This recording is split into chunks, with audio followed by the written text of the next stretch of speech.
যে ভিক্টিমজনীৰ যিবোৰ ফটো আৰু ভিডিঅ' ছ'চিয়েল মিডিয়াত চাৰ্কুলেট কৰি আছে গোটেইখিনি AI জেনেৰেটেড আৰু মফড হয়। সেইটো কমপ্লেইণ্টৰ ওপৰত ডিপেণ্ড কৰি আমি এটা কেছ ৰেজিষ্টাৰ কৰিছোঁ। সেই কেছ ৰেজিষ্টাৰ কৰাৰ পিছত তেওঁলোকে যেতিয়া কমপ্লেইণ্ট আমাক দিছিলে তাত এটা ইনষ্টাগ্ৰাম পেজৰ ৰেফাৰেঞ্চো দিছিলে। সেই পেজৰ ৰেফাৰেঞ্চ আমি যেতিয়া ক্ৰেডেঞ্চিয়েলটো বিচাৰিলোঁ যে যেতিয়া এই পেজটো ক্ৰিয়েট কৰা হৈছে সেই সময়ত কি ক্ৰেডেঞ্চিয়েল আৰু ইনফৰ্মেশ্যন দিয়া গৈছিলে ইনষ্টাগ্ৰামক পেজ ক্ৰিয়েট কৰিবলৈ, তাত আমি এটা কণ্টেক্ট নাম্বাৰ পালোঁ। সেই কণ্টেক্ট নাম্বাৰ আমি যেতিয়া ট্ৰেছ কৰিছিলোঁ আমি যিজন একিউজডক এতিয়া আৰেষ্ট কৰিছোঁ এইজনৰ আইডেণ্টিটিটো ট্ৰেছ হ'ল।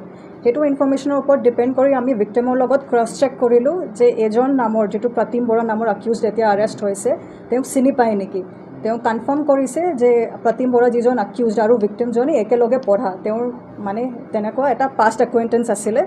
তো সেইটোৰ ওপৰত ডিপেণ্ড কৰি আমাৰ অকল ছাছপিশ্যনে নহয় কনফাৰ্ম হ'ল যে এজনে সেইবোৰ বস্তু কৰিছে, সেইকাৰণে তেওঁক আৰেষ্ট কৰা হৈছে।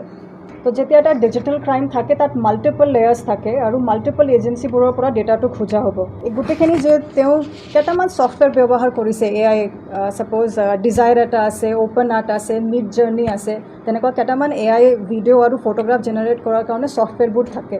তো এই গোটেইখিনি আমি ডেটাটো চিক কৰিম যে সি কি ক্ৰেডেঞ্চিয়েলৰ এইবোৰ ক্ৰিয়েট কৰিছে, ফেক প্ৰফাইল কিমানখিনি ক্ৰিয়েট কৰিছে, জিমেইল ID কেইটামান ফেক